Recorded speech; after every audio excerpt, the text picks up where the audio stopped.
Hace 4 años asistí la mañanera aquí con López Obrador y preguntéle así, ¿cuál es la relación de él con Trump? Ahora quería saber cómo es su relación con el presidente de Estados Unidos, porque quiero saber así, cómo su encuentra el balance entre defender al pueblo mexicano, pero al mismo tiempo mantener una relación buena con el gobierno de Trump.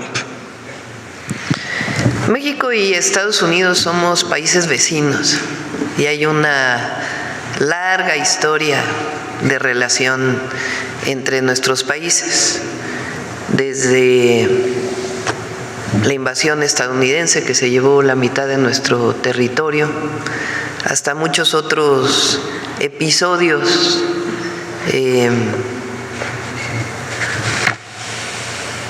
que a veces uno no quisiera recordar por momentos de mala relación. Pero también hay momentos de buena relación en la historia de nuestros países. Hoy, por ejemplo, que se hablando de mala relación, que estamos celebrando el 112 aniversario de la formación del Ejército Mexicano. El Ejército Mexicano tiene una gran historia porque se forma con un decreto del Congreso de Coahuila en 1913, después del golpe de Estado de Victoriano Huerta a Francisco I. Madero. El único gobernador que se rebela frente a ese golpe de Estado es Venustiano Carranza, gobernador de Coahuila. Y el Congreso le autoriza a formar un ejército. Y ahí inicia el ejército revolucionario. Por supuesto, después de la gesta heroica del propio Madero, cuando llama a la revolución el 20 de noviembre de 1910. Pero después de este golpe de Estado, inicia la formación del Ejército Mexicano, que viene del pueblo, que es un ejército revolucionario en contra de un golpe de Estado. Quien apoyó ese golpe de Estado fue el entonces embajador de los Estados Unidos en México, Wilson, apoyando a Victoriano Huerta. Después viene un cambio de gobierno y es distinta la actitud de Estados Unidos, aunque ponen sus barcos en Veracruz en 1914. Decía que también hay una parte de una historia muy importante de buenas relaciones. El propio Madero en Estados Unidos, desde ahí viene el Plan de San Luis del 20 de noviembre. Previo a ello, por supuesto, la relación de Benito Juárez con Lincoln, que es una gran relación, o la relación del general Lázaro Cárdenas con Roosevelt. Entonces hay buenas historias y hay historias muy difíciles. Yo pienso que la relación del presidente López Obrador con el presidente Trump fue un buen momento en la relación entre México y Estados Unidos, de mucho respeto del presidente Trump a México, después de momentos difíciles cuando quiso poner aranceles relacionado principalmente con el tema migratorio. Yo tiendo a pensar que va a haber una buena relación entre el presidente Trump y la presidenta de México.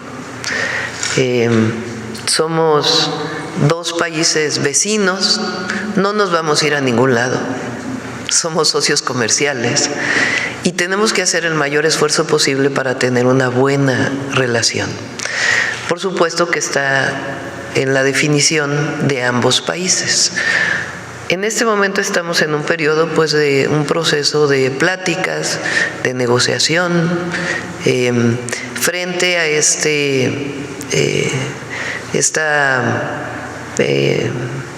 decisión unilateral de la posibilidad de poner aranceles a México, a pesar del tratado comercial que tenemos.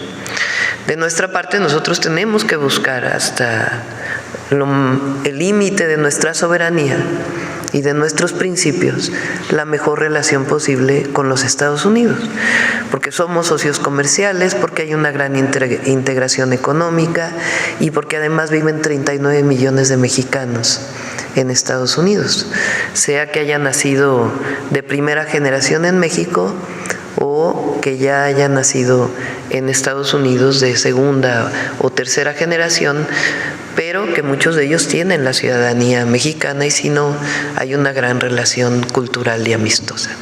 Aprovecho de una vez que preguntas esto por este tema que salió en los medios ayer y hoy, de estos vuelos de drones, que por cierto, hay que decirlo, viene de una nota del New York Times, que después recupera CNN y otras agencias de noticias internacionales. En primer lugar, no hay nada ilegal. Lo que hay es una colaboración y una cooperación que tiene muchísimos años, no es de ahora. Porque ¿por qué sale en el New York Times? A ver, vamos por partes. La primera, estos vuelos son parte de coordinación, aquí está el almirante secretario, colaboraciones que se hacen desde hace muchos años entre el gobierno de Estados Unidos y el gobierno de México, y muchas veces esa petición, o más bien, todas las veces es bajo petición del gobierno de México, de colaboración, de información para poder atender condiciones de seguridad en marcos de colaboración que están establecidas principalmente entre las Fuerzas Armadas de México y distintas instituciones del gobierno de los Estados Unidos. Entonces no hay nada ilegal y es parte de una colaboración y de una coordinación. En donde se comparte la información, siempre en el marco de los 4 principios esenciales de la colaboración entre Estados Unidos y México, en donde un elemento principal es el respeto a nuestra soberanía. Ahora, la pregunta es, ¿por qué sale la nota en el New York Times? ¿Quién le da esa nota al New York Times? ¿Qué quieren promover con la nota? Y todos los corifeos que se desatan en medios mexicanos o en la oposición, como diciendo, es que la presidenta de México es débil, tuvo que ceder frente a espionaje del gobierno de los Estados Unidos, hay violación a la soberanía, cuando en realidad es un protocolo de coordinación y colaboración que existe desde hace años entre el gobierno de Estados Unidos y México. No nos van a debilitar, primero porque tenemos principios y para nosotros la soberanía es un principio, no es negociable. Segundo, porque siempre decimos la verdad, nunca escondemos nada. Nosotros tenemos 3 principios: no mentir, no robar y no traicionar al pueblo. Sale hoy un artículo que quiero nombrarlo, normalmente no nombro periodistas, de Riva Palacio, donde dicen que la presidenta está diciendo mentiras.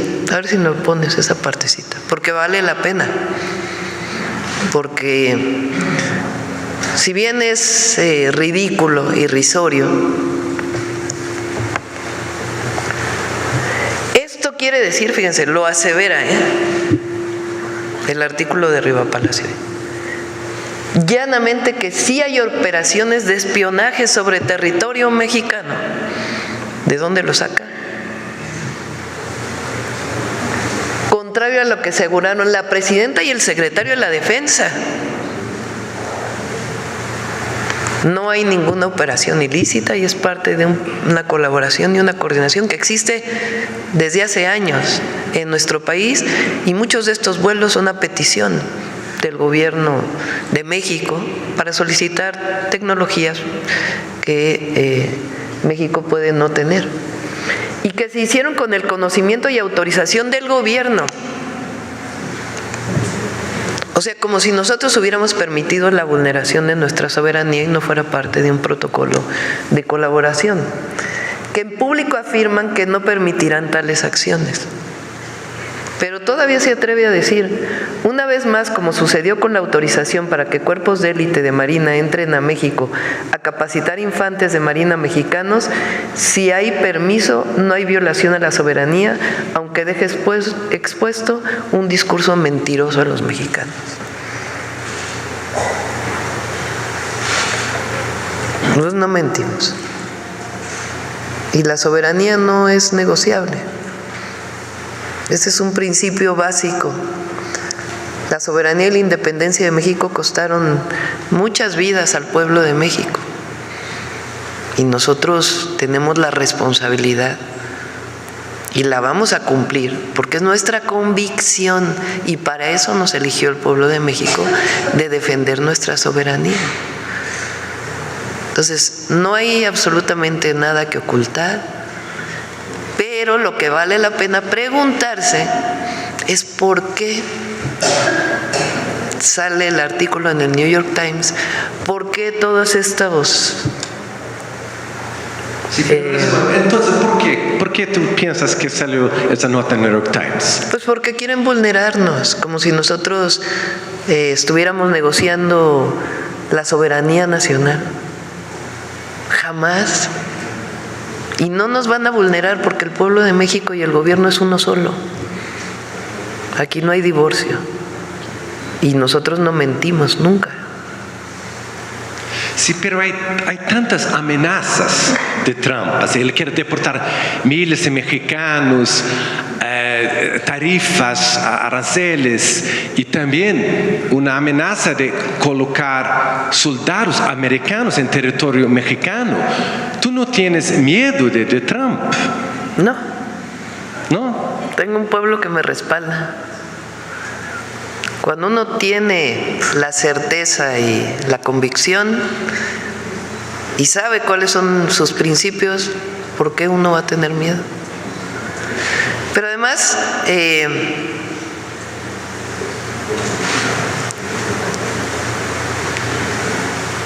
una cosa también es, el presidente Trump tiene su manera de expresarse. Entonces, primero, hay en este momento diálogo. Y nosotros no vamos a permitir nunca que se vulnere la soberanía. Y si llegara a vulnerarse, hay un pueblo entero para defender a su patria. Sí. Y otra cosa, esa amenaza de Trump de colocar los cárteles en lista de organización terroristas, ¿cuál va a ser, si esa va a pasar, cuál va a ser su respuesta de esa cosa? ¿Qué va a hacer si Trump coloca eso en la lista de terroristas?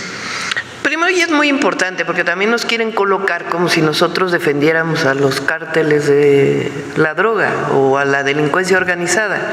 Por supuesto que no. Cuando fui jefa de gobierno, disminuimos los índices delictivos en más del 50%, con una estrategia: atención a las causas y disminución de la impunidad, con 4 ejes que son los que hoy estamos desarrollando a nivel nacional. Ya hay resultados.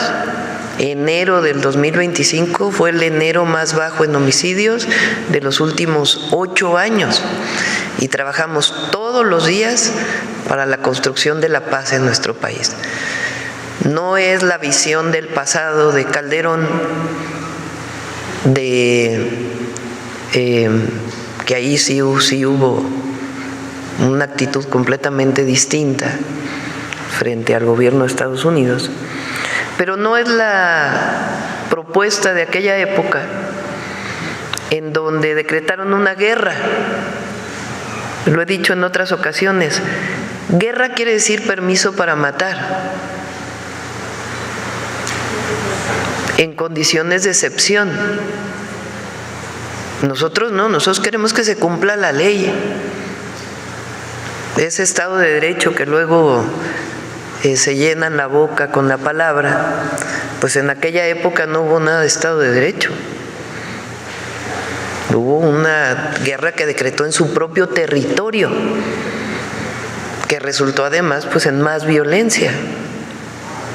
Nosotros lo que queremos es el cumplimiento de la ley y la atención a las causas, que las y los jóvenes de México tengan todo el derecho a vivir felices y en paz, y que tengan acceso a los derechos que están establecidos en la Constitución de la República: educación, salud, empleo y una vida plena.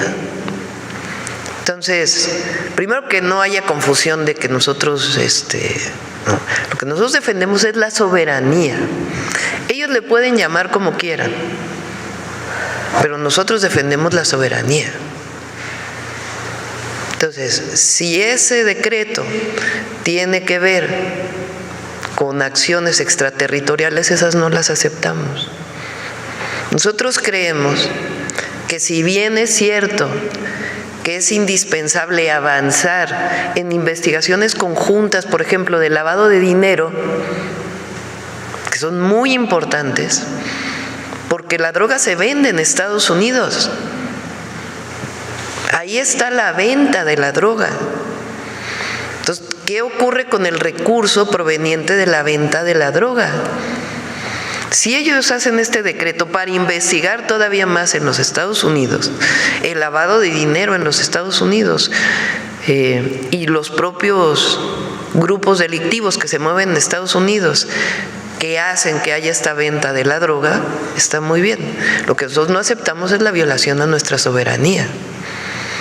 Entonces, por eso es colaboración, coordinación, sin subordinación, sin intervencionismo, sin injerencismo.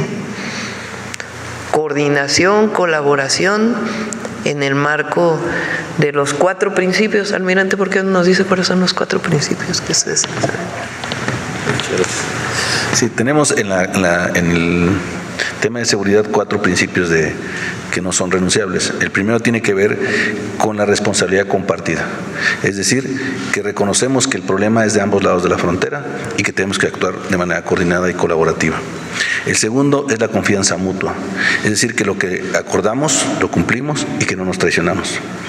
La tercera tiene que ver con la cooperación y no la subordinación, es decir, podemos trabajar juntos, podemos hacer operaciones con ayuda de ellos y de nosotros en diferentes ámbitos, pero jamás las fuerzas mexicanas se van a subordinar a los Estados Unidos. Y por último, el respeto a la soberanía, que no es renunciable. Son los 4 principios que rigen la cooperación en materia de seguridad con los Estados Unidos. Buenos días, Presidenta. Gracias. Nancy Flores, de la revista Contralínea. Buenos días a todas y a todos. Presidenta, continuando con este tema de Estados Unidos, preguntarle justamente sobre estas dinámicas que se están desarrollando. Usted acaba de reiterar que el presidente Donald Trump tiene una manera de comunicar. Ayer hizo uso de esta manera de comunicar y se refirió nuevamente al narcotráfico y a la migración en nuestro país hacia Estados Unidos. Lo que no vio es justamente esto que usted ha estado insistiendo también en estas conferencias matutinas, de que en Estados Unidos existe distribución de droga, lo que ya decía hace un momento, que esto significa que allá hay bandas delincuenciales que hacen esta distribución de estos opioides, y que la crisis en gran parte se refiere al hecho de que Estados Unidos nunca ha combatido eso, no ha combatido tampoco el lavado de dinero en circuitos financieros. Siempre acaba diciendo que el lavado de dinero se hace con traslado de maletas, lo cual sería absolutamente imposible, y le echa la culpa sobre todo a México. Aquí llama la atención que se insista en este tema de que los cárteles mexicanos son terroristas, que México es el inicio de la cadena de suministro, y llama la atención porque en un análisis que hicimos en la revista Contralínea, justamente se observa que la cadena de suministro de fentanilo y sus precursores empieza en China. Sin embargo, Estados Unidos no amenaza la soberanía de China, no se refiere a China como el inicio de esta cadena de suministros, quizá porque China sí es una potencia militar importante, y entonces se empieza a ensañar con países como México, que no tenemos esta potencia bélica, ni tampoco queremos, porque no tenemos una visión hegemónica ni expansionista, sino de respeto al resto de los pueblos. Preguntarle sobre esto que se ha estado manejando también últimamente, que se necesitaría un acuerdo trilateral en materia de seguridad, ¿en qué términos debería de venir, sobre todo pensando siempre en esta defensa de la soberanía que ya ha dicho que se va a llevar pues hasta las últimas consecuencias? Hay muchas maneras de colaborar y coordinarnos con el gobierno de Estados Unidos, y hay una historia de colaboración y coordinación sin violación a la soberanía en el marco de respeto y de los 4 principios que mencionó el almirante secretario. Entonces hay muchos esquemas de coordinación y colaboración, compartir información, asegurar fronteras para evitar el tráfico de armas y el tráfico de drogas de México hacia Estados Unidos, esquemas de trabajo de información, mayores controles en el lavado de dinero, o en el posible, en el probable lavado de dinero, muchas formas de coordinación y colaboración que han existido sin violación a la soberanía. Y en ese marco es que estamos dialogando con ellos. México tiene acciones que no tiene Estados Unidos. Almirante, ¿por qué no nos platica, por ejemplo, el trabajo que hicieron con COFEPRIS de trazabilidad del fentanilo? Sí, en el tema de precursores químicos para elaboración de drogas sintéticas, tenemos una colaboración con la Secretaría de Salud a través de COFEPRIS para darle trazabilidad a las sustancias. Recordemos que muchas de las sustancias son de uso dual, se usan para la industria química, principalmente pinturas, farmacéutica, y en ese caso pueden ser desviadas esas sustancias para producción de drogas sintéticas. Entonces desarrollamos una plataforma de sustancias que permite darle trazabilidad a las sustancias que llegan por los diferentes puertos y aduanas. Y entonces las vamos siguiendo para saber si una industria, por ejemplo, compra 1 tonelada de precursores, pero en realidad consume solamente 500 kilos, la pregunta es ¿qué hacen con el resto del precursor? Ese seguimiento se hace a través de verificaciones que hacemos junto con COFEPRIS en cada una de estas industrias, y bueno, ya llevamos algunos detenidos y algunas empresas que han sido inhabilitadas por desviar precursores químicos. Pero además de esto, cuando encontramos algún laboratorio clandestino, verificamos si ahí se usó alguna sustancia de las que traíamos trazabilidad. Entonces, con eso podemos ir ligando, que ya tenemos incluso un extraditado a Estados Unidos por ese motivo, que dónde quedó, desde dónde viene la droga, el precursor, como la señora presidenta lo dijo muy claramente, viene principalmente de los países asiáticos, dónde se distribuyó y cómo llegó a las organizaciones criminales. Eso no lo tiene Estados Unidos. Y Estados Unidos, bueno, lo tenemos nada más nosotros. Hemos tenido algunas pláticas con otros gobiernos, como Inglaterra, por ejemplo, está interesado en que les proporcionen la experiencia, y Estados Unidos también está buscando que nosotros compartamos con ellos estas experiencias, porque ellos no tienen esa trazabilidad.